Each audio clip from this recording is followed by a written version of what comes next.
ఓం నమః శివాయ. ఓం నమో నారాయణాయ.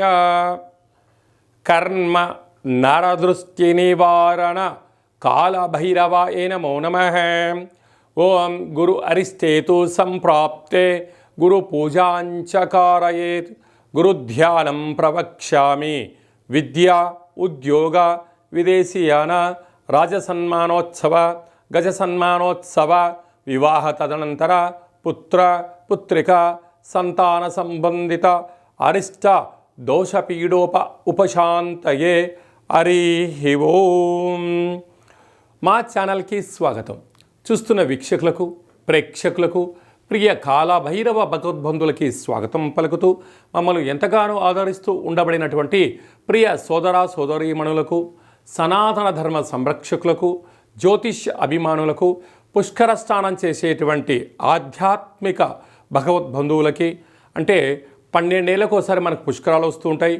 కుంభమేళ, అర్ధ కుంభమేళ, మహాకుంభమేళలో స్నానం చేసే వారందరికీ మరొక్కసారి చిన్న విన్నపం ఏమిటయ్యారగా, వృషభ రాశిలో నుంచి దేవగురు బృహస్పతి మిథున రాశిలోకి ప్రవేశం జరుగుతుంది. కనుక మనకు సరస్వతి మాత అంటే సరస్వతి నది పుష్కర మహోత్సవ కార్యక్రమాలు జరుగుతూ ఉన్నాయి. కనుక మనకు తెలంగాణ రాష్ట్రంలో కాళేశ్వరం దగ్గర మనకు అంతర్వాహినిగా సరస్వతి నది పుష్కర మహోత్సవ కార్యక్రమాలు గవర్నమెంట్ వారు కూడా పెద్ద ఎత్తున ఏర్పాట్లు చేయడం జరుగుతుంది. కనుక మనమందరము కూడా మే నెల 15వ తారీఖు నుండి 27వ తారీఖు వరకు మన వీలును బట్టి వెళ్ళి పుష్కర స్నానాన్ని ఆచరింపజేసుకొని ముక్కోటి దేవతల యొక్క ఆశీస్సులు, పుష్కరుడి యొక్క ఆశీస్సులు పొందాలని కోరుకుంటూ, అందరిపైనను 12 రాశులపైనను ఈ భూమండలం మీద ఉండబడినటువంటి అనేక జంతువులపైనను పక్షులపైనను ప్రకృతిపైనను దేవగురు బృహస్పతి యొక్క ఆశీస్సులు ఉండాలని కోరుకుంటూ, అందరినీ చల్లగా ఆశీర్వదించమని కోరుకుంటూ మనము స్వామివారిని వేడుకుందాం. 12 రాశుల్లో గ్రహ గమనాలు ఓసారి వీక్షింపజేద్దాం. 15/5/2025 నుండి 31/5/2025 వరకు 12 రాశుల్లో గ్రహ గమనాల్ని మరొక్కసారి వీక్షింపచేద్దాం. మేషరాశిలో బుధ భగవానుడు సంచార స్థితి. వృషభ రాశిలో రవి భగవానుడు ఏడాది తర్వాత సంచార స్థితి. 12 సంవత్సరముల తర్వాత మిథున రాశిలో దేవగురు బృహస్పతి సంచార స్థితి. కర్కాటక రాశిలో కుజ భగవానుడు నీచభంగ రాజయోగ సంచార స్థితి. కన్యరాశిలో కేతు సంచార స్థితి. మీనరాశిలో శుక్ర భగవానుడు, శని భగవానుడు, రాహు భగవానుడు సంచార స్థితితో ప్రారంభంలో ఇలా ఉన్నాయి. 19వ తారీఖు 5వ నెల 2025 నుండి రాహు భగవానుడు కుంభరాశిలోకి సంచార స్థితి, కేతు భగవానుడు సింహరాశిలో సంచార స్థితితో 12 రాశుల్లో గ్రహ గమనాలను మనం ఒకసారి వీక్షింపచేసాం. కన్యరాశి వారికి దేవగురు బృహస్పతి యొక్క ఆశీస్సులు పొంది అద్భుతమైన విజయం ఎలా పొందాలి, కొత్త ఉద్యోగాలు వ్యాపారాలు ఎలా ఆకర్షించాలో ఈ వీడియోలో సవివరంగా సంపూర్ణంగా తెలుసుకుందాం. కన్యరాశిలో ఏ నక్షత్రాలు వస్తానగా, ఉత్తరా నక్షత్రంలోని 2, 3, 4 పాదాలు, హస్తా నక్షత్రంలో 4 పాదాలు, చిత్తా నక్షత్రంలో 2 పాదాలు కలిపితే కన్యరాశి. రాశాధిపతి బుధ భగవానుడు.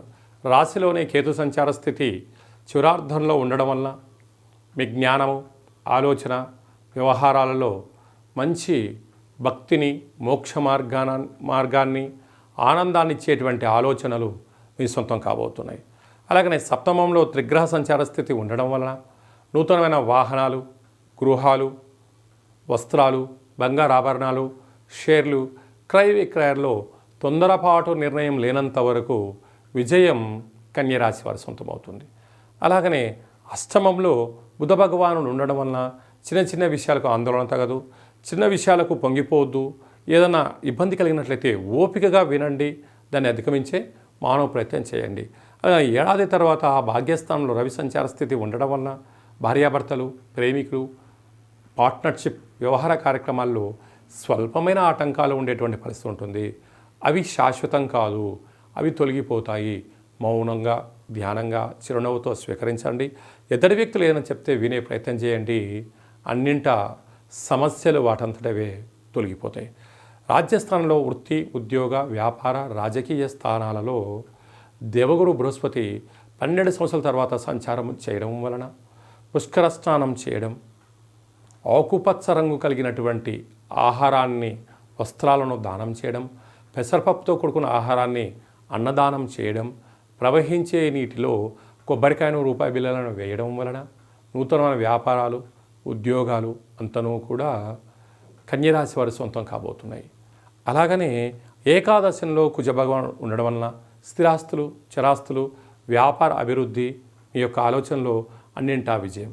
ఆహార ఉత్పత్తులు, కార్యక్రమాలు చేసేవారు, వృత్తులలో, ఉద్యోగాల్లో, వ్యాపారంలో, స్వయం వృత్తులు, సేవా రంగాలు, మార్కెటింగ్ రంగంలో ఉండేవారు, వ్యవసాయ సోదరీమణులు, గృహ భవన నిర్మాణ కార్యక్రమాలు చేసేవారందరికీ కూడా ఇది చాలా శుభ సమయం అని చెప్పి కూడా గమనించాలి. మే మాసంలో ద్వితీయార్థంలో ముఖ్యమైనటువంటి పండుగల గురించి క్లుప్తంగా, సవివరంగా, సంపూర్ణంగా తెలుసుకుందాం.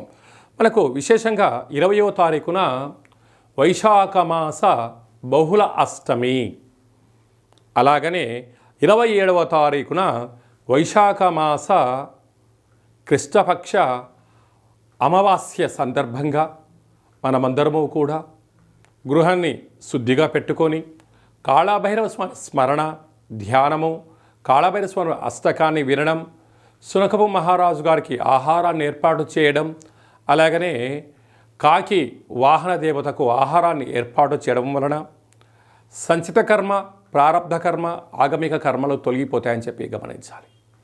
అలా లేదు అనుకుంటున్న వారందరూ కూడా మన యొక్క దేవాలయంలో నిత్యము కాళభైరవ హోమ కార్యక్రమాలు జరుగుతూ ఉంటాయి. ఈ కింది నెంబర్ను సంప్రదించినట్లయితే మీకు వీడియో కాల్ చేసి స్వామివారి యొక్క దర్శనం చేయించి మీరు అనుకున్న అన్ని పనులను విజయం సాధించేటువంటి కాళభైరవ హోమ కార్యక్రమాన్ని చేయించడం జరుగుతుందని చెప్పి కూడా గమనించాలి. అదే కాకుండా మనకు 15వ తారీఖు నుంచి 27వ తారీఖు వరకు మనకు సరస్వతి నది పుష్కరాల సందర్భంగా వీలైనంత వరకు వెళ్దాం, స్నానం చేద్దాం.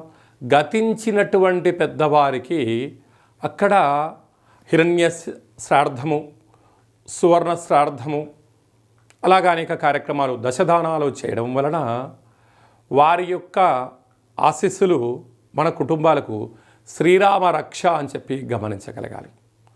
అలా వెళ్ళలేనటువంటి వారందరికీ కూడా మనము ఆదివారము, మాస శివరాత్రి ఆదివారం సందర్భంగా అక్కడ కాళేశ్వరం దగ్గర ఇలాంటి కార్యక్రమాలు ఏర్పాటు చేయడం జరిగింది.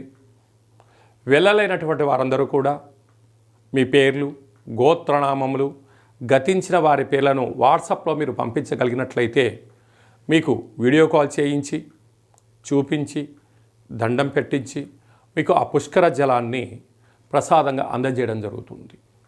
అలాగా పుష్కర స్నానం చేయడం వలన దేవతల యొక్క ఆశీస్సులు, గతించిన వారికి ఆ శ్రాద్ధకర్మలు అంటే పిండ ప్రధాన కార్యక్రమాలు చేయించడం వలన వంశాభివృద్ధి కలుగుతుంది.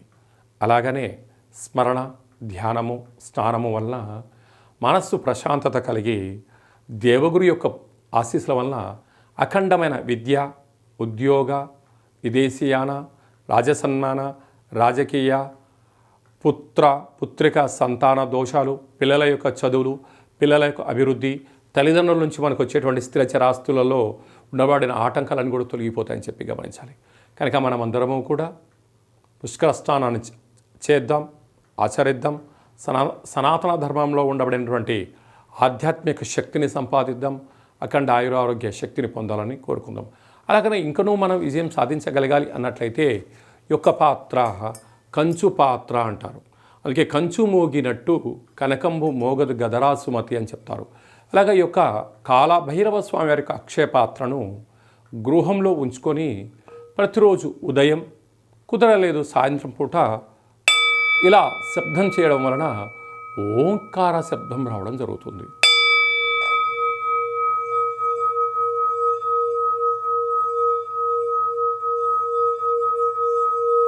ఈ ఓంకార శబ్దాన్ని సృష్టించడం వలన, వినడం వలన మన మనస్సు ప్రశాంతత ఉండడం, గృహంలో ఉండబడినటువంటి జ్యేష్ఠాదేవి బయటికి వెళ్ళిపోవడం, ఇంట్లో వాస్తుదోషం తొలగిపోవడం, మానవుని శరీరంలో చక్రాలు వికసింపచేయడం, మనం ఏదైతే అనుకుంటున్నామో ఆ పనులు అన్నింటినీ కూడా కాళభైరవ స్వామి ముందుండి నెరవేర్చడం జరుగుతుంది. అలాగా కాళభైరవ స్వామి యొక్క పూజ 20 రకాల వస్తువులతో దిష్టి దించి ఈ అక్షయ పాత్రను అందజేయడం జరుగుతుంది. కనుక మనమందరము కూడా అక్షయ పాత్రను ఇంట్లో ఉంచుకుందాం, అష్ట కష్టాలకు స్వస్తి పలుకుదాం, అష్టైశ్వర్యాలకు స్వాగతం పలుకుదాం. అలాగే మీ వ్యక్తిగత జాతకం తెలుసుకోవాలనుకుంటున్నారా? మీరు పుట్టినటువంటి తేదీ, నెల, సంవత్సరం, సమయం, మీ పేరు రాసి ఆన్లైన్ ద్వారా కానీ ఆఫ్లైన్ ద్వారా కానీ మీరు పంపించగలిగినట్లయితే 100 సంవత్సరాల జాతకాన్ని రాసి పంపించి మీరు పుట్టినప్పుడు గ్రహ గమనాలు ఎలా ఉన్నాయి, ప్రస్తుతం ఎలా ఉంటున్నాయి, రాబోయే కాలంలో ఎలా ఉండబోతున్నాయో సవివరంగా సంపూర్ణంగా తెలియజేయడం కూడా జరుగుతుంది. చాలామందికి డేటా ఆఫ్ బర్త్లో లేనటువంటి వారికి మీ పేరు యొక్క మొదటి అక్షరాన్ని అనుసరిస్తూ, రాశిని తెలియచేస్తూ, స్థితిగతులను తెలియచేస్తూ, రమణ శాస్త్రం ద్వారా అనగా గవ్వళ ద్వారా కాళభైరవ ఉపాసన చేత భూత, భవిష్యత్, వర్తమానాన్ని తెలియజేయడం జరుగుతుంది.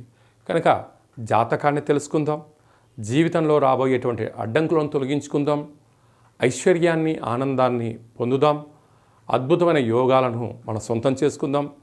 మన గ్రామ, రాష్ట్ర, దేశ, ప్రపంచ స్థాయి వరకు అందరం ఎదగాలని కోరుకుందాం. కనుక జాతకం తెలుసుకోవాలనుకుంటున్న వారందరూ కూడా అపాయింట్మెంట్ తీసుకొని సంప్రదించగలరు.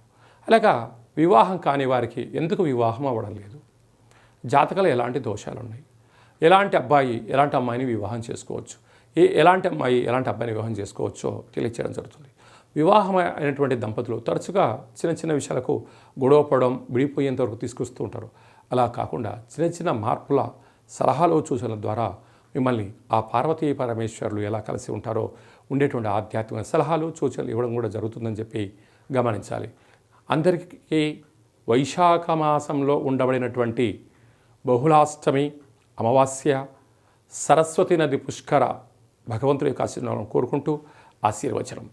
ఓం శతమానం భవతి శతాయు పురుష సతేంద్రియ ఆయుష్యేవేంద్రియే ప్రతిష్టతి ధనం ధాన్యం బహుపుత్రలాభం శత సంవత్సరం దీర్ఘమాయు సర్వే జనా సుఖినో భవంతు లోకా సమస్త సుఖినో భవంతు.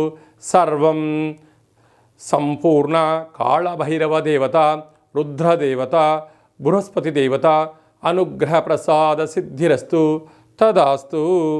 ఈ వీడియో మీకు నచ్చినట్టయితే లైక్ చేయండి, షేర్ చేయండి, మా ఛానల్ని సబ్స్క్రైబ్ చేసుకోండి. మేము చేస్తున్న ఆధ్యాత్మికమైన వీడియోలు అందరికన్నా ముందుగా మీరు చూడాలి అనుకుంటున్న వారందరికీ కూడా చూసి ఈ యొక్క ఆధ్యాత్మిక భక్తి సమాచారాన్ని భగవద్బంధులకు, మిత్రులకు చేరవేయండి. హిందూ ధర్మాన్ని కాపాడండి.